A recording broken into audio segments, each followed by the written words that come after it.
tonight's national championship game will pit Louisville and Michigan's men's basketball players, obviously, against each other. Yep, but that is bringing fans and students of the schools together. Natasha Collins is live in Atlanta to explain to us. Good morning. Good morning. That unity is part of a new tradition for U of L to reach out to the competitors and to the communities they're competing in.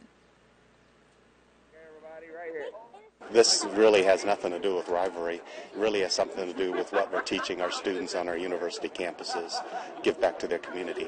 The Final Four games over at the Georgia Dome may be about competition and rivalry, but a few miles away, this activity is not. Students and fans from two of the Final Four seizing their school success as an opportunity for service.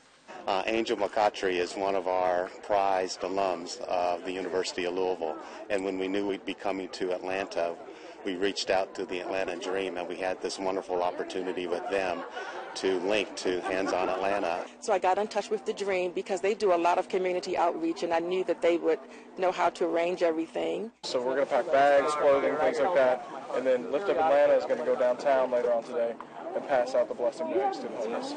Yeah, it's great. I rounded up a few of my friends and said, all right, guys, we're doing this.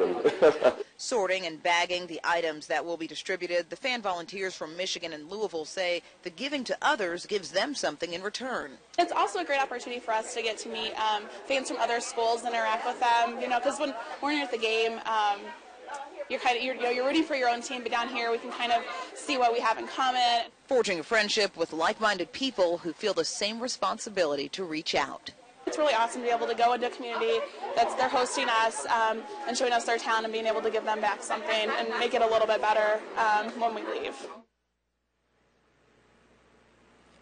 Really cool initiative, and really cool that Michigan showed up and took U of L up on their offer. Now, U of L tells us that they actually got this idea from Florida back during the Sugar Bowl. They say that Florida reached out to the U of L and asked them if they wanted to participate in a service activity in the lower 9th Ward when the Sugar Bowl was in New Orleans. U of L took them up on their offer. They liked the idea so much that they took it, they ran with it, and now they're starting this new tradition, not only to do it here, but in the other places where they compete.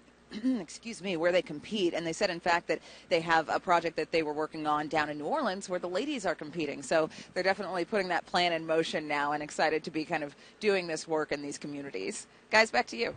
Thanks so much, Natasha.